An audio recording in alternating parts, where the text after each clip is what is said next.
RSL take down rivals SKC. The Royals claim their first home win over Chicago. 3 crowns, a Royal Roundtable, from the stands, and a look ahead to San Diego. All that and more coming up on Boot Room 801. Welcome back to the Boot Room, everyone. My name is Giles, and I'm joined as always by my wife and co-host Kayla. Hello. And we have some fun things to go over this week. It's kind of a busy time for RSL with a lot of matches coming up real quick. 3 in a row. Yeah. So we hosted one of my favorite games of the year this past week with RSL versus Sporting Kansas City. Always a good one. Yeah, it's a fun rivalry because we hate them. But it is also one of my favorites because, like, with our family, just some family lore. My dad passed away in 2024, and the day after my dad passed, we took my mom and my brother to the SKC game. It was literally the day after my dad passed away, and we decided we needed to get out of the house or we weren't going to get out of the house for a long time. And it brought some like normalcy to such a traumatic and really heavy time. So the SKC match kind of reminds me of there's always joy. Yeah, there's joy no matter what's going on. And that was also the game where Brian Vera hoisted a SKC player. I was just about to say that. Yep, it was the Brian Uppies game. He just lifted the man like a suitcase. So it's always fun for me. I always love this game. So setting the scene for it, RSL came in off of the draw at San Diego and coming home to America First Field looking to extend the unbeaten run. It looked good going in. RSL was heavily favored to outperform in this game. Pablo made 3 changes to the starting 11 with Diego getting his first start of 2026. So that's always fun seeing Luna start us off. And then Alex Catranas making his second start of the season, which we're an Alex Catranas fan family here. And then Stein Spearing's getting his first MLS start of the year alongside Noel Kaliskan in the midfield. So it was looking good from the offset. So. A strong starting 11 for sure. Yeah. So and they brought puppies up, and that was pretty awesome. We love loved the one. puppy walk. If you go back and look at the puppy that was it Gozo that was carrying in, it looks exactly like a baby version of our dog Tex. So melted our hearts from the jump. So cute. Yeah. But Kayla, why don't you walk us through what happened in the match? Right off the bat, I mean, RSL took control of this game. They were up in possession. They were always up in the attacking third. And within the 4th minute, Diego gets a beautiful ball from Kaliskan. Gozo started the run, and then Kaliskan was able to find Luna, and Luna just buries it into the back net. And the goalie just never quite caught. It was like an off-speed kind of goal. It was beautiful. It was just awesome. Just along the ground, low and to the right, and just barely out of his reach. Yeah. So that was a very strong start. It could have been a lot higher for the first half. There were a lot of chances by a lot of players, especially Sergi Solans. He hit the crossbar, 2-3 times? It was insane. We put out a graphic mid-game. The defensive player of the match for Sporting Kansas City, and it's just that crossbar. Yeah. It could have been way higher than it was. So it was a little frustrating, but it was very promising to see how much we were attacking the entire time and never took our foot off the gas. Mm-hmm.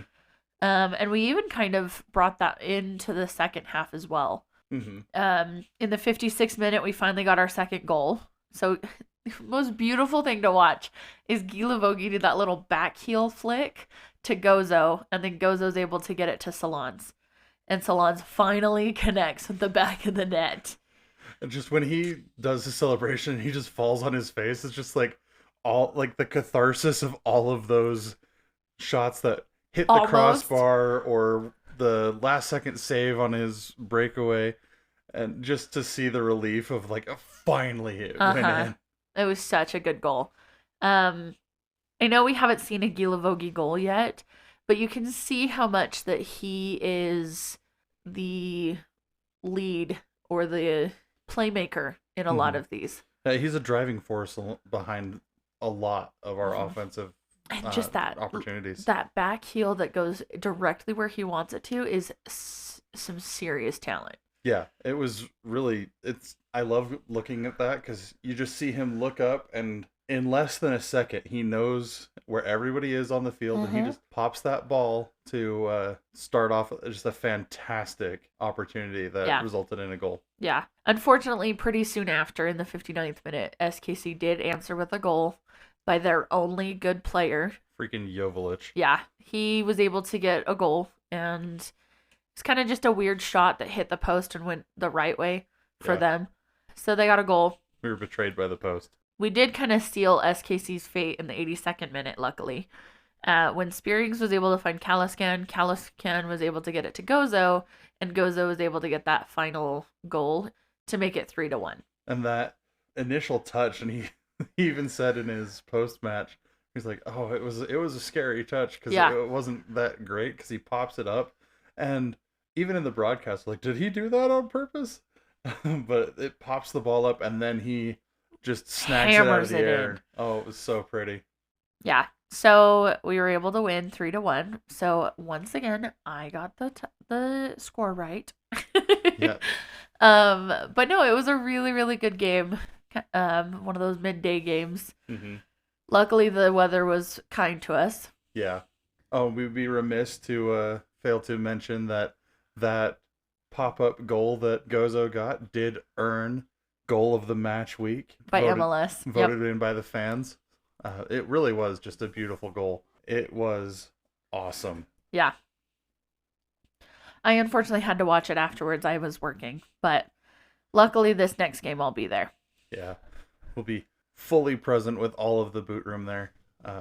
When that goal comes in, it was on the north side of the field, and that's where I was sitting, and I was sitting there next to my mom.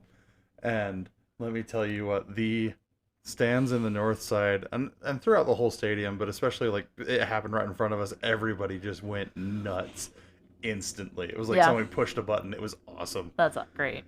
It was one of the highest energy matches that I've seen in a while, and I think it's because the fan base, like the more casual side of the fan base, is waking up because the team is performing to the standard that we've been accustomed to. Like last year was such a fluke where like a lot of like the fans that aren't the diehards like us kind of petered off a little bit. Yeah, they kind of go into like stasis waiting for the team to be good again.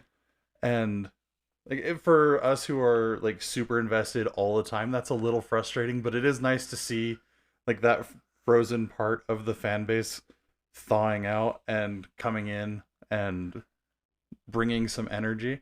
It definitely helps the players. They always talk about that the fans are definitely the 12th player or the 12th man, and how much that energy invigorates them to be better. Mm-hmm. And so we highly recommend coming to whatever game you can go to, because that energy, it feeds off of itself. You're able to bring the energy for the players are able to bring the energy for you, you're able to bring energy for other people are able to bring energy for you, and it just becomes so much more fun. Yeah. And it really, like, the more matches you get out to and the more you get exposed to this environment, the more you're going to fall in love with it. Yeah. And I love what I saw in this last match. When Diego scores, the whole stadium, not just the south end, not just our pocket in the north of section 26, the whole stadium erupted. And they start chanting his name. Oh, the whole stadium. It was such a cool moment of community where, like, for me, it just felt like everybody was present in this moment together. Yeah. And it kind of changed the atmosphere of the stadium, and it felt more like a full stadium atmosphere than we've seen in some games past, especially last year. Yeah. No, I love it. And it was also Diego Luna's first goal of the season, so that was really cool too. I think that was why there was such an eruption from the fans of like, yes, we have Diego Luna back. We have him back in full form, and he brought a lot of intensity, a lot of energy, his creativity that you can feel it on the pitch. Yeah. And to get the monkey off his back Mhm. of he's coming back from the injury and now he's got the goal and Now he can just play well now he's and not have showing it on to. the field that like, hey, I am here, I am good to go. And that is a big relief, I think, for the fan base and I believe for him as well. Yeah. And when we asked him about his journey back from the injury, he was just grateful to be back. Uh, he was grateful for God's timing in helping him to heal as quickly as he has been able to. And Thank heavens for a deep roster this year. yeah, but it was really nice to see his humility and how happy he was with it. I love our players and I love when they are doing well on the field and then also doing well off the field. And you can see that in Diego. Like he has such a good he has such a good presence right now, and you can just tell that he is good mentally and he is good physically. So it's a fun time having all the players that we've got back now. I love having Olatunji on the field. One sad note was we did see Berea come on in this match, and he did very well, but he suffered an injury during the bye week during an 11v11 scrimmage, and he is going to be out for a while. He tore his LCL. Yeah, so unfortunately, there's that We injury wish to him a contend speedy with. recovery. We hope for a speedy and complete recovery. We hate seeing more names added to the injury reports. So, prayers and thoughts and prayers go out to Jesus Perea. We love him, and he's got a great future ahead. So, speedy recovery. I think we also need to talk about two very important people in this game: Zavier Gozo and Noel Calascan. Zavier Gozo got 1 goal and 1 assist. So he got team of the match day starting 11. And Noel Calascan got 2 assists, and he got bench recognition on team of the match day from MLS. So they're being seen by more than just RSL fans. Yeah. And I think Gozo, if you do like MLS's rules and like follow the hockey assists, I think he might have had 2. Yeah, he did. In that game. Because Gozo gave it to Calascan, gave it to Luna. Yeah, so if you count hockey assists, then we had 2 players with 2 assists. Yeah, it was a fantastic showing. And then the other thing of note is that Luna, Solans, and Gozo, who scored the goals, all of them are 23 and younger. It really is a testament to the development path that RSL has set forward. And when you look at the league, we're, I believe, in the top 3 for youth minutes. The only team that has younger players or more young players with minutes is Red Bulls New York. That's the only other team. They were talking about that in the broadcast. Yeah. And I was just saying off of the minutes played, not just like the roster construction, but the minutes played by the youth players. I believe RSL's in the top 3. I think it is RB New York, and then I'm not sure the exact order, but I think the top 3 are RB New York, San Diego, and us. Yep. With players under the age of 23 receiving first team minutes. That's exciting. Yeah. They bring an energy and an innocence and a drive that experienced players feed off of so that they can be even better as well. Yeah. And I love the mixture, and Pablo talked about this. It's a good mix. Yeah. On Tuesday, Pablo mentioned that if you have a whole bunch of young players and no experienced players, then it kind of turns into the blind leading the blind.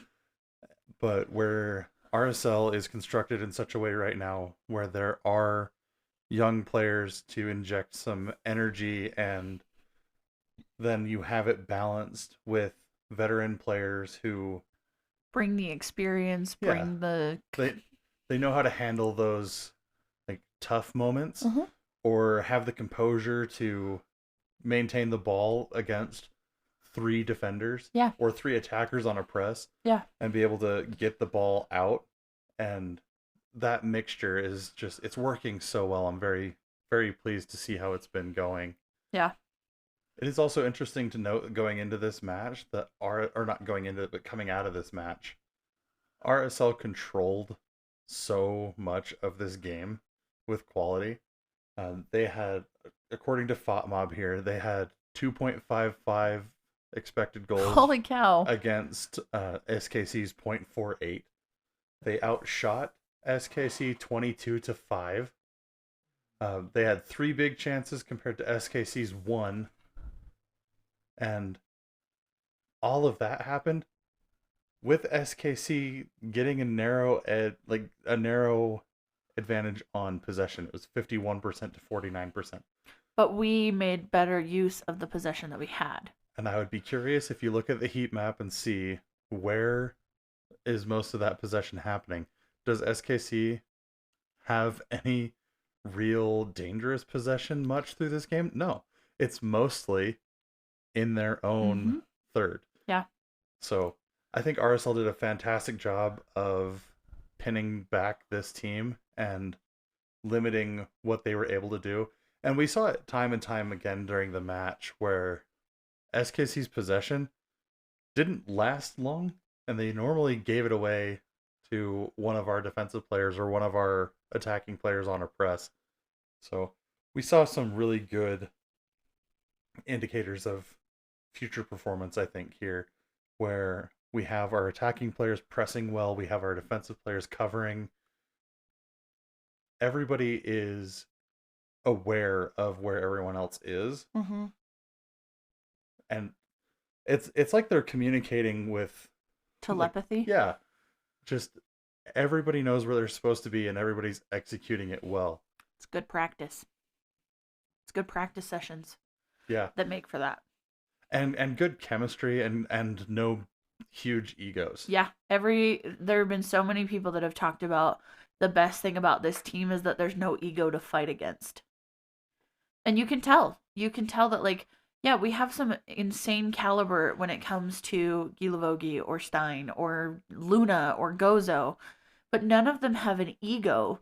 None of them are on an ego trip. None of them are, oh, I'm the one that's going to be the best. They all pass it to the people that can get the best score. Yeah. And along those lines of like the no ego, they're all just good friends. Cabral was talking about this again on Tuesday in the media availability post-training. He mentioned specifically that the players are good friends off the pitch too. Yeah. So it's not just that they communicate well on the pitch. It's enhanced by the fact that they all are just genuinely friends. It makes a difference. Yeah, that chemistry that can only come from like a relationship that's developed with effort and with care. So I'm very excited about it. That'll lead us into who we want to give our shout outs to. So that'll take us into 3 crowns. But before we get in there, if you want to give us your 3 crowns shout outs, make sure you're following us on social media. We are Bootroom801 across all socials. Or you can send them to us at bootroom801.com. You can send those there. We love hearing your feedback and we love hearing your takes on who you think deserves the crown. Yeah. So make sure you're following us on social media and follow us wherever you listen to your podcasts. And we also have our YouTube channel that has all of the interviews, the players that we've been talking about, and interviews with Pablo. Those always go up there, so you can find them either on YouTube or on bootroom801.com. So hope to see you there. But Kayla, why don't you go ahead and walk us through your 3 crowns choices for this match? So my first crown goes to Noel Caliscan. I mean, 2 assists. The attack he had, the ability that he was able to defend and attack. He's a great midfielder. And I think we're finally seeing what everyone else is talking about when it comes to him and his soccer knowledge. I think that he's just awesome. Yeah, he is such a wickedly smart character. He is such a wickedly smart player. Yeah, he's been one of my favorites for a while, and he's finally getting the recognition he deserves. My second one is Diego Luna. I mean, he had his first start and first goal in 4 minutes. Mm-hmm. Like that's incredible. The energy that he brings, the leadership that he brings, the creativity that he brings to the field has been missed, and it's good to see him back and in full form. Yeah, it really, really is. And that goal was amazing to start off with. And to start in such an attack and in such a way of like, hey, we're here. We're here to play the game and we're here to beat SKC Mm-hmm. into the ground. It was nice to see the players taking it as seriously as the fan base does, because this is an important game for the fan base. The majority of the players that are here have not been the victim of this rivalry. Except for Justin Glad. I think I was gonna say Glad. I think is the only player who was victimized by SKC, but to see them come in and step up for us in a game that we all really care about, and they took it seriously. And I think the sweetest thing was seeing Cabral go all the way across the field to hug Luna and be happy for him. It was just, it shows that camaraderie that we've been talking about. And that goal, I can't say enough good things about that goal. It's such a smart goal. Like, you see some that are just put in with an absolute cannon. You see some that are just teed up to be an easy tap in, like whatever. This goal, it really shows Luna's intelligence. Because he puts it at the perfect off speed where the defenders aren't really expecting it. And where the way he's going with his body, you can see the keeper is expecting him to go to the opposite side of the net and then has to change directions at the last possible second. And it's a second too late. And it just rolls right by him. Yeah, it was awesome. And then my third crown goes to Zavier Gozo. Deserved. For sure. I mean, 1 goal, 1 assist, 1 hockey assist. He was named MLS Team of the Match Day. His goal was Goal of the Match Week. Like, he is such a bright and shining star for this team, and I'm so excited to see where he goes for the rest of the year. And this game proves that he is starter quality. Yeah. We've seen that for a lot of the other games, but this one proves it. It cements it that he is starter quality, and he is there, and he deserves to be there. Yeah. Before we get into my 3 crowns, I have a question. Do you think that this goal of the match week and this current run of form, do you think that makes a case for Gozo to be included in the World Cup team? Like somewhere, maybe not as a starter, but somewhere in the periphery or on the bench? Absolutely. 100%. I think that he is making himself flashy in the right way. He's showing that he is dependable. He's showing that he is creative. He's showing that he has a handle on the ball. He's showing his maturity for being 19. I think he absolutely is making his case. I would agree. And I think Luna too. I think both of them are saying, "Hey, Pochettino, we're over here." Yeah. And Luna, like, it's funny. So, like, Luna, we know really the only reason he wasn't called up for the pre-World Cup friendlies is because of the injury. But Luna, anytime that he is quote-unquote snubbed by a national team appearance, he always does with the better. Olympics, and then we see it now, he always balls out. When he got the Olympic snub, he came back and scored 2 goals and got 3 assists in a 5-2 victory over Atlanta. Then this time he scores in the 4th minute and then shows through the rest of the match to be an absolutely essential part of the game. And he played 84 minutes. Yeah. And if he's not called up to the World Cup squad, I will be so surprised. But I would agree with you on Gozo, where I think he is making a case. And I think something that maybe the casual observer, somebody who doesn't watch a lot of RSL or even MLS, might miss with Gozo is the fact that he's performing like this year in a new position. He's learning a new position. He went from striker to winger. Yeah, he went from a striker or a wing, as they were using him for last year, to just a wing back. And he's rocking it. It's just been a fantastic performance on his part and shows that he is resilient, shows that he is adaptable, and it's a really, I think, telling showing Yeah. for Gozo, and I think it does speak to him going to at least to camp. I have a hard time imagining a world where he does not deserve a spot somewhere with the World Cup team. Thinking ahead to the future of the men's national team, I mean, if I were in that organization, I would want a player like Gozo at least around, getting the exposure, meeting the team, and building for the future, because he is the kind of future of US Gozo soccer. And players like him, Gozo and like Kevin Sullivan and the other young players that we're seeing. It's time for the men's national team to snap them up, get them loyal, and show some loyalty to those players. So I think it's a strike while the iron is hot kind of moment. Yeah, for sure. Yeah. What are your 3 crowns? Yeah, my 3 crowns. I'm gonna go with my 3rd crown, giving it to Stein Spearings. He didn't have like flashy stats this game, but he was essential to everything. Yeah, if you look at his performance, he is there in every major moment and doing the quiet work to get balls back, to set good opportunities up.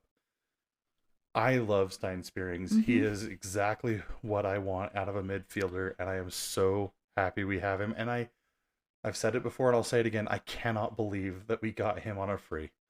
Just, that is the steal of the offseason to get him. It feels like okay, this is silly, but in Parks and Rec, when John Ralphio does something, he's like, I got off on a technicality.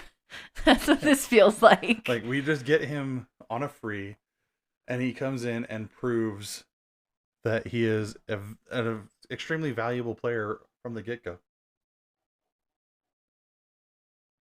Like, I'm so impressed with him and so happy with how it's gone. I love Stein Spearings. Fantastic player, fantastic person. So happy to have him, and very happy to give him my 3rd crown for this match. My 2nd crown goes again to the midfield, to Noel Kalaskan, for a lot of the same reasons that like we've talked about like ad nauseum today, and you talked about in your 3 crowns. But his soccer IQ is so good.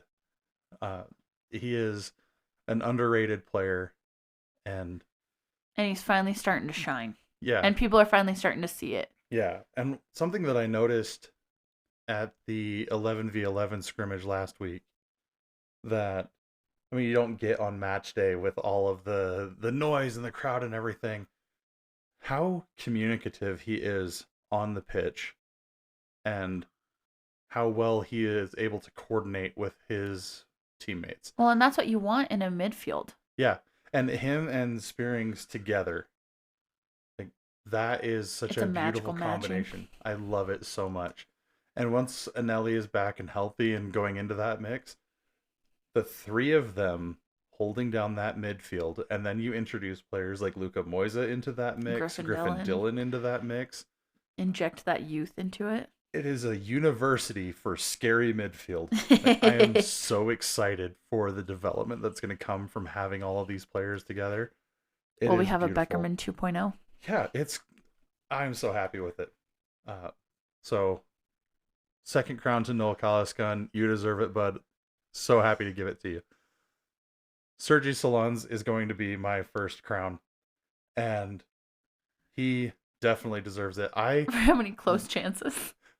I love what those chances showed.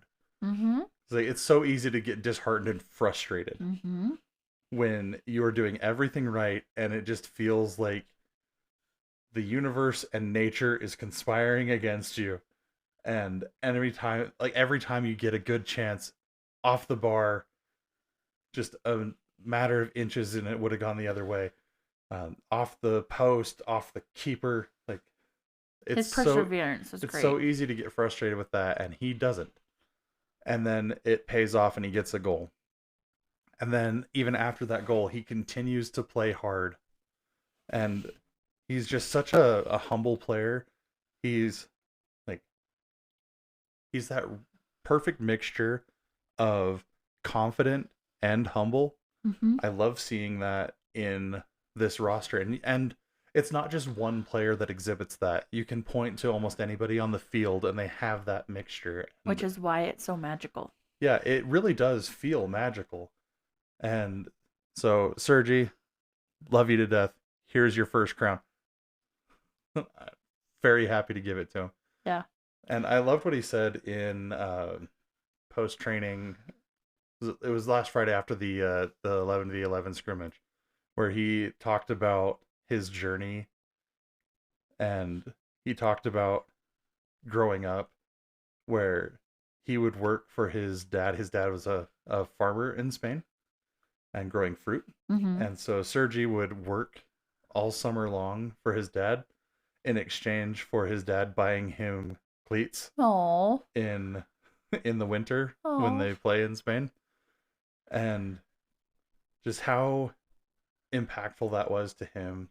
And if you haven't listened to that interview, I would highly recommend finding it. It's on our YouTube. It's on bootroom801.com. He is such a great interview, and it's such a fun story. I really, really love it. But yeah, he's a great player. I could talk for hours on this roster, but that is gonna wrap it up for our 3 crowns. Again, send us your 3 crowns anywhere on social media.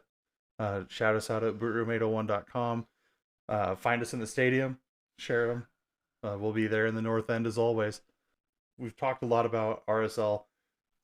The Royals also had a great showing this weekend in a scoreline that I got right. So Kayla got one, I got one, so we're tied for this week. For this week. But Kayla, why don't you walk us through the Royal Roundtable? Yeah. So it's kind of cool this last weekend, or 2 weekends ago. Friday was the Royals game, Saturday was the RSL game, and Sunday was the Monarchs game. So we had a triple threat, and every single team won, which is the first time ever that we've had 9 points in Utah in the same weekend. That's awesome. So pretty great. Utah Royals played against Chicago Stars on Friday, April 3rd. So it was their second home game and their first win. So Utah Royals were able to beat Chicago 1-0. First home win. First home win. Yes, their second win of the season. First home win. They are on a 3-game unbeaten streak. Congrats, ladies. Which is awesome. The first half, there was a lot of chances, but Chicago has a pretty good defense, and we have a good defense. And so it was a little touch and go, but we ended 0-0 in the first half. But in the second half, I think it was Milazzo was able to get the penalty, and Mina Tanaka took it and scored the winning shot in the 73rd minute. We all know I love Mina Tanaka.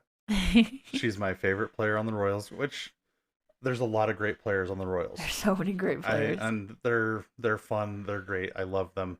Mina Tanaka is special to watch. I love watching her play. Her tenacity and the is composure amazing. at the spot. It was great. Half the time when she scores, she scores and she's like, "Yay, that's great, let's go." She's very much a go-getter. But yeah, she had some amazing composure and was able to get the penalty shot. So the Royals entered this international break with 7 points and a 2-1-2 record. It was kind of cool. We came back home after our East Coast road trip, and we were able to get those 4 points in the East Coast. We got the 1 from Washington Spirit, 3 points from Boston Legacy, and then to carry that on with another 3 at home is always good. Mm-hmm. If you ever want a smaller experience for soccer, but still really good soccer, I would go to the Royals. And we want to start building that up to where it is as big as the men's. I know in Denver played last week, and they were able to get 68,000 people in their stands. I think we should try for at least filling the entire America First field. So the next match is a road match against Seattle Reign, and that'll be on the 26th, so next Sunday. Mm-hmm. So we're looking forward to that. If you can decipher how to watch the road matches, then let me see if I can find this one. Yeah, that is my one frustration with NWSL, is trying to watch the road matches is difficult to decipher sometimes. Sometimes it's nice and straightforward. It's easy. It's on ESPN. This one's on Sunday, so it'll be Victory Plus. Victory Plus, which that's one of the easy ones. So it's free. It's super easy. So tune in. We'll be watching that one. Looking forward to that. I believe RSL's also playing that day. Yes. Yeah, that is LA is 5 p.m. on that Sunday. And the Royals is 6 p.m. So we'll put on two put it on two screens. Yeah, we'll be splitting our attention a little bit, but it's important to give that support because they deserve it. They're working really hard. They're doing really well. Mm-hmm. And from my perspective, the women's game is a little different than the style of play that you'll see in MLS, but no less quality. Oh yeah. So it is fun to watch. So it's just as intense. It's just as exciting. If you haven't watched it yet, do yourself a favor and start watching NWSL. You will not regret it, and you will thank us. Moving on there, it's time for From the Stands. So this is where we hear from all of y'all. So make sure to send over your takes in our comments, the comments in the podcast, comments on social media, or send them to us in DMs or at bootroom801.com. We have an easy form to fill out there where you can put it in anonymously, or you can share your name, whatever you want to do. But we just love to hear what you guys say, because obviously we know what we're thinking, but we love to know what you guys are thinking and what you take out of the way that the guys are playing. Mm-hmm. And the way that the girls are playing. Just anybody. We take questions for Royals, RSL, Monarchs, anything Utah soccer. This is one of the best showings from Utah Royals. Mm-hmm. They're doing a really good. They're 7th in the table right now, which is awesome. Yeah. So we're hoping that they keep it up. Yeah. So, from the stands, from what y'all have sent in to us, there were a lot of questions that were very similar. So we've kind of distilled it down to two really overarching questions. Yeah, overarching questions. First one, is Zavier Gozo becoming the breakout story of the early season? I say in some ways, yes. In some ways, it's the team. I was going to say my break, like if I could pick just one person to be the breakout of the season, it's Sergi Solans. Mm-hmm. I mean, Golden Boot leader so far. He's doing great. And we saw Gozo start to break out last year. Mm-hmm. We saw his caliber. We saw his potential last year. And he's just compounding on that. It's not a true breakout, in my opinion. And I think the overall theme of just is Gozo, I guess, punching above his weight. Uh-huh. I think if you have not been following RSL, his performances recently would be surprising. But if you followed for the last year, it's not really that surprising because we saw what he was capable of. Like I said, it's compounding on last year. Yeah. So I think maybe he's taken that and ran with it for sure. Yeah. He's definitely one of the breakout stories, but it's in a season where there's a couple stories that are emerging early on. And I have a feeling that we're going to see this story continue to develop. Yeah. But the second question, or second theme of questions, was we kind of distilled it down to, is this the most complete RSL performance we've seen so far in 2026, being the SKC match? I would say yes.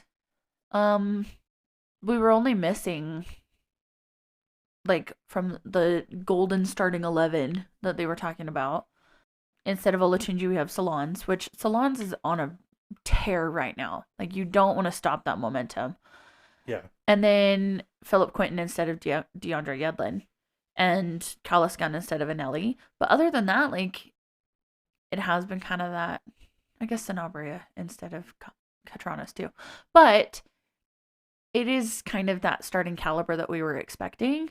And I do think that it was more complete and it did feel more cohesive. Mm-hmm. Now, is that because we had a great team or we were going up against a subpar team? Well, SKC has like this weird thing this year of like very like up and down performances. But I think that looking at the performance, there was a lot of cohesion between the back line, midfield, and the attacking side. I felt like it was like a best case scenario where like we had a team doing well playing against a team that could be doing better. Yeah. But it kind of showed that RSL has those fundamentals, because even in a quote unquote easy match, they weren't breaking from their system. Like I said, they didn't take the foot off the gas. Yeah, so the entire game. It was a complete performance, in my opinion, where everything was played the way that RSL wants it to be played. And even in a game where you could maybe afford to be a little bit lazy or not do things as well, they really hammered in on the fundamentals of what they're trying to produce. And so I would say, yeah, this was one of our more complete performances. We'll see how that momentum carries forward. And I think the system is really doing its job. And, you know, as we get more players coming back from injury, we saw Yedlin in training, in full training, and Arias as well. Oh, good. So hopefully they'll be approved for some minutes coming in, and we'll see some more similar performances. Yeah. But looking ahead, we have San Diego coming up. San Diego here in Sandy, 7:30 Saturday. It is going to be a slightly chilly game, but it's still going to be so much fun. Mm-hmm.